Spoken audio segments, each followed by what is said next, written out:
Good morning, everyone. I hope all of you are healthy, staying back home, and praying for all your near and dear ones as well as for your friends. We have completed sexual reproduction in flowering plants.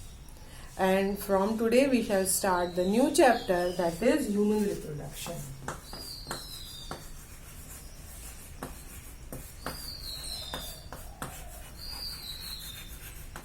Another very interesting topic.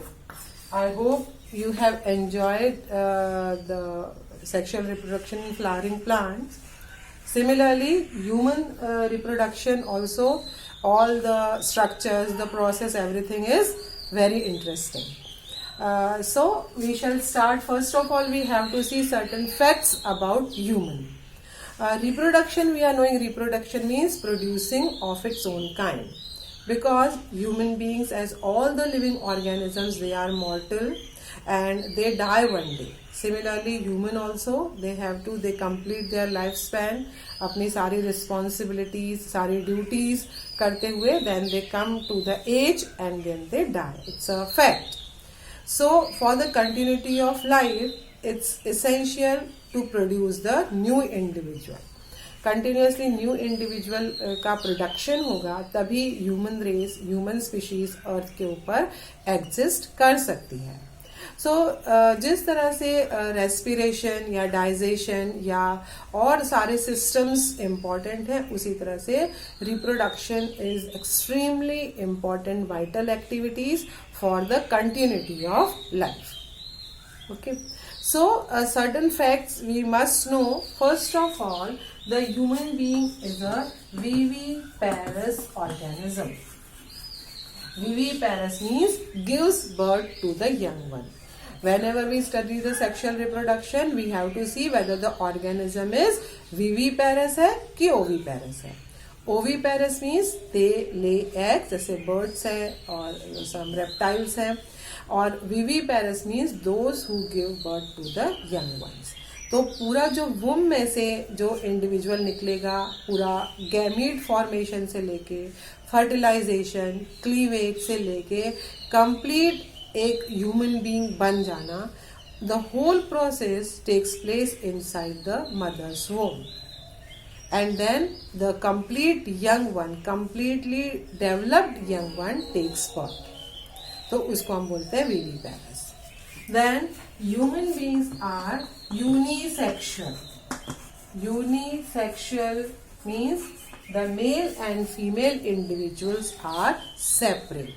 Mail जो होगा वो male reproductive organs के साथ होगा और females जो होंगी वो फीमेल रिप्रोडक्टिव ऑर्गन्स के साथ होंगी. Right. Third thing is they show sexual dimorphism. This is also a characteristic feature. Sexual dimorphism. Sexual dimorphism means that male and female can be recognized on the basis of the external features. हम लोग externally देख के ही बता सकते हैं कि कौन सा मेल इंडिविजुअल है और कौन सा फीमेल इंडिविजुअल है. बिकॉज ऑफ सर्टन हार्मोन्स, ये जो डिफरेंस होता है, this is because of the hormones. Hormones के कारण कुछ स्ट्रक्चरल डेवलपमेंट होते हैं, कुछ इनसाइट्स फॉर्मेशन होते हैं, और उस वजह से we can recognise the organisms on the external physical features, on the basis of external physical features. So that characteristic is known as sexual dimorphism. Right? If we are saying sexual reproduction, it means that two individuals are required. One is male individual and another is female individual. So what all we are going to study in this part? First of all, we are going to see the male reproductive system. Male reproductive system. Here we would study what are the different parts, क्या क्या different parts हैं human male reproductive system में, and किस तरह से ये part gametes या sperm बनाने के लिए characterized है. उसके अलावा हार्मोन्स भी, as I told you, so many things in the human depend upon the hormones. तो किस तरह से ये ऑर्गन हार्मोन्स, मेल हार्मोन्स को प्रोड्यूस करते हैं. Then we shall study about the female reproductive system.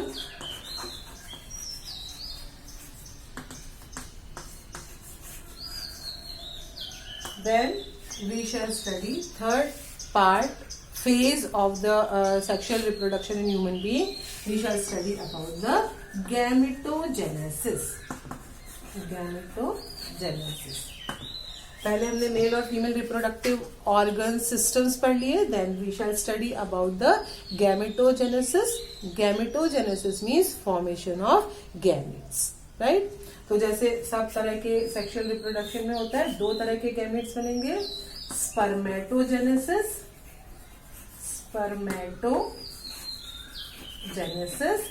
In spermatogenesis we shall study that how sperms form in the testes. उसको बोलते हैं स्पर्मेटोजेनेसिस. दूसरा है oogenesis. In oogenesis we shall study how egg or ova forms in the ovary. So two kind of the gametes. Sperm is a male gamete and ova or egg is female gamete. So the formation of gametes we shall study in the gametogenesis part. Okay? अगर अब gametogenesis हो गया तो next step क्या होना है? Obviously fertilization. So next step is fertilization. So we shall study how the the sperm all the way crossing all the duct system from the male body, how it comes in the female body, and then where and how the sperms and the egg they fuse and how the zygote forms. So fusion of male and female gamete we shall study in the fertilization, right. Fertilisation के बाद human reproduction में the main next phase come, that is implantation.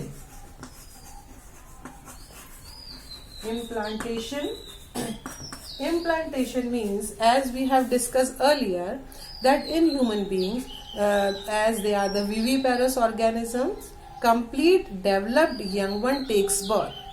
तो उसके लिए embryo के development के लिए food चाहिए, नरिशमेंट चाहिए, प्रोटेक्शन चाहिए, so that all the things the foetus derives from the mother body through the placenta.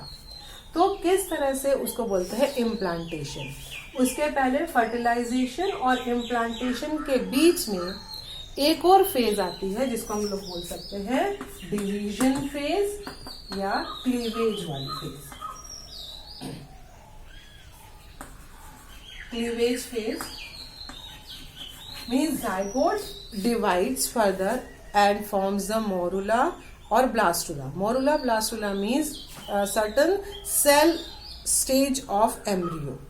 Because we are the triploblastic animal, हमारे यहाँ एंडोडर्म, मीजोडर्म, एक्टोडर्म, पहले ये एम्ब्रियो में 3 लेयर्स ऑफ सेल बनेंगी और उसके बाद इन 3 लेयर्स ऑफ सेल से ही डिफरेंट ऑर्गन सिस्टम्स बनने वाले हैं आगे जाके. जैसे डाइजेस्टिव सिस्टम है, देन रेस्पिरेटरी सिस्टम है, एक्सक्रीटरी सिस्टम है, हार्ट है, ब्लड वेसल्स हैं. ये सारे ऑर्गन और ऑर्गन सिस्टम्स बनना है. तो ये सब इन्हीं 3 जर्म लेयर से बनेंगे, एंडोडर्म, मीजोडर्म और एक्टोडर्म. ये 3 है एम्ब्रियो की लेयर्स. सबसे बाहर वाली एक्टोडर्म, बीच वाली मीजोडर्म और सबसे अंदर की एंडोडर्म. तो ये सब चीजों का बनना है ना, एम्ब्रियो का सेल्स में क्लीवेज होना, डिवीजन होना, ये सब होता है. और एक बारी ब्लास्टुला स्टेज आ जाती है, उस स्टेज में जाके वो एम्ब्रियो अपने आप को फिर यूट्रस में, प्लेसेंटा मतलब कि यूट्रस वॉल में जाके अपने आप को अटैच कर लेता है. वो भी पूरी एक बहुत ही इंटरेस्टिंग प्रोसेस है कि किस तरह से फिंगर लाइक प्रोजेक्शंस बनते हैं, किस तरह से उस यूट्रस की वॉल बहुत ग्लैंडुलर हो जाती है, वास्कुलर हो जाती है, और किस तरह से ब्लास्टुला या एम्ब्रियो अपने आप को जाके उस वॉल में अटैच कर लेता है. Because this developing embryo takes oxygen, all kind of the nourishment from the mother's body through placenta, और उसके अलावा जितने भी एक्सक्रीटरी प्रोडक्ट है, कार्बन डाइऑक्साइड है, all these things also expel out of the embryo's body through the placenta, mother's के through ही ये सब एक्सपेल आउट ही होते हैं. So all these things we are going to study in the implantation. Then next comes the gestation period. Gestation period means in human being there is about 220 days का या around 9 month का gestation period होता है ना. उसको ट्राइमर्स बोलते हैं ना, फर्स्ट ट्राइमेस्टर, सेकेंड ट्राइमेस्टर ऐसे करके. तो ये पूरा 9 मंथ का ड्यूरेशन है, इसको बोलते हैं गेस्टेशन पीरियड या जेस्टेशन पीरियड भी बोलते हैं बहुत से लोग. तो इसमें वी हैव टू सी कि कंप्लीट किस तरह से कौन कौन से वीक में कौन कौन से ऑर्गन्स बन रहे हैं, फर्स्ट वीक में क्या बनता है, सेकेंड वीक में. Although you are not going to study embryology in detail, उतना डिटेल में नहीं पढ़ोगे, बट अ बिट आइडिया कि पूरे 280 डेज में किस तरह से एम्ब्रियो का डेवलपमेंट होता है और 9 मंथ में जाके कैसे सारे organ systems form completely and this newly form individual ready to take birth. Okay, तो that is gestation period. And last में होता है parturition. Parturition means expelling out of the completely developed individual from the mother's body. So that is known as the parturition. So all these phases or all these steps we shall study in the human reproductive system, right? So let's इसमें हम लोग मेनेस्ट्रुअल cycle भी complete पढ़ेंगे, क्योंकि human में मतलब female में किस तरह से एग बनता है. जब हम गैमेटोजेनेसिस में हम लोग oogenesis पढ़ेंगे तो पूरा एग, जैसे हमें पता है कि एग पूरा 1 मंथ के साइकिल पे एक एग बनता है. उसमें बहुत सारे हार्मोनल चेंजेस होते हैं, बहुत सारे हार्मोन्स काम करते हैं कि भाई फर्टिलाइजेशन हुआ है तो अब एग नहीं बनना है, या अगर फर्टिलाइजेशन नहीं हुआ है तो क्या क्या सब प्रोसेस होती हैं. तो ये पूरा मेंस्ट्रुअल साइकिल में आता है. तो we are going to study the menstrual cycle as well in detail, right. So as of now we shall start with the male reproductive system. First part we are going to study male reproductive system. Male reproductive system comprises of mainly 2 things. कुछ होंगे primary reproductive organs और कुछ है accessory या secondary reproductive organs. So first of all see primary reproductive या sex organs. Primary reproductive organs. In human male, primary reproductive organs comprises of a pair of testes. So this is made up of a pair of testes. You would see in books, you might have seen somewhere written TES, TES, somewhere TES, TIS. So, what is the difference between these two? I have written a pair of testes, so I have to write down here TES, TES. Means, sorry, for the plural we use testes, TES, TI. Pronunciation would remain the same. जब हम लोग plural मतलब यहाँ पर एक pair मतलब 2 testis की बात कर रहे हैं तो हमने लिखा है TES, TES. When we shall say about the singular one testis, कि अगर हम लोग बोल रहे हैं say the structure of testis, structure of one या each testis located, तो each के साथ हम क्या लिखेंगे TES, TIS, right? तो singular के लिए we use the TES, TIS. Understood the difference? So a pair of testes is the primary reproductive organs in human male. अब उसकी क्या लोकेशन है, किस तरह का स्ट्रक्चर है, this we shall study when we discuss the structure in detail. What is the function of testes? It produces male gametes. Production of gametes means the sperms. Male gametes in case of animal they are sperms. So production of sperms, the main function of testes, and another is the production of hormone. That is the testosterone hormone. So both the gametes is produced in the testes as well as the hormones are produced by the testes. So these two are the main functions of testes. Right? Another is the secondary or accessory reproductive organs. Secondary या इसको बोलते हैं accessory reproductive organs. Human male secondary or accessory reproductive organ comprises of certain ducts and the glands. तो उसको बोलेंगे they are made up of ducts.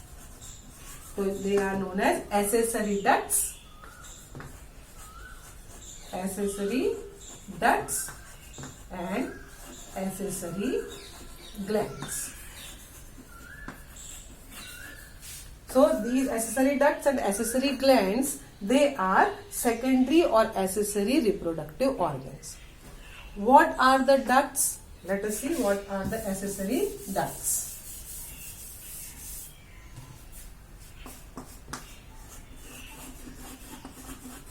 Accessory ducts start with the rete testes.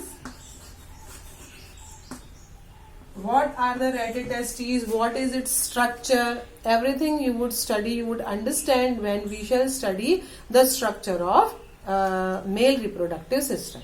अभी आप लोगों को सीक्वेंस या pronunciation या सबके नाम at least you must be familiar with the names and the pronunciation of all the terms which we are going to study in the male reproductive system. ठीक है, तो इसके लिए it is just a kind of introduction. तो accessory ducts में आएगा पहले rete testes, फिर vas, efferentia. ये सारी क्या है? डक्ट है. डक्ट का मतलब कहता है ट्यूब्स जैसी हैं, है ना, क्योंकि टेस्टिस जो है वो outside the abdominal cavity present रहते हैं और पूरा उसको बॉडी के अंदर जाके फिर से पूरा सारे डक्ट से घूमते हुए उसे बाहर निकलना है. तो उसके लिए ये सारा डक्ट सिस्टम है. रेटे टेस्टिस, वासा, इफ्रेंशिया पहले, फिर epididymis, then comes vas deferens, then ejaculatory duct, then urethra, and in last penis. So these are the ducts which starts with the testes and comes out the the sperms, they comes out through the penis, out of the human body. So what these ducts are? Rete testes, then vasa efferentia, epididymis. What do we call it? Epididymis, vas deferens or differentia also. We can say ejaculatory duct, urethra and penis. You have to learn in the same sequence. इसको आपको बिल्कुल इसी sequence में learn करना है. Sometimes they give all these ducts in the jumble form. अगर कई बार आपको मल्टीपल चॉइस क्वेश्चन में ये सारे डक्ट को जम्बल्ड फॉर्म में देते हैं और आपको उसे करेक्ट सीक्वेंस में लगाना होता है. ठीक है, तो मुझे लगता है हिंदी मीडियम के बच्चों को भी ये सारी डक्ट आप लोग इसी नाम से पढ़ते हो, है ना. जैसे आप इजैकुलेटरी डक्ट को इजैकुलेटरी डक्ट ही बोलोगे हिंदी में भी, उसके लिए टर्म कोई अलग से नहीं होगा.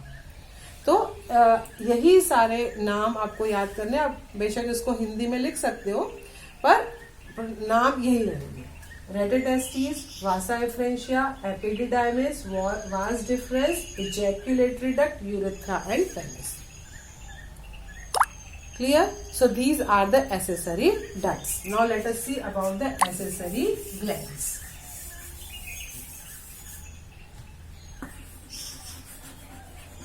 Accessory glands. Accessory glands comprises of a pair of seminal vesicle. जो सेमिनल वेजिकल होंगे वो पेयर में प्रेजेंट है, मतलब दो ग्लैंड्स हैं. दूसरा है a pair of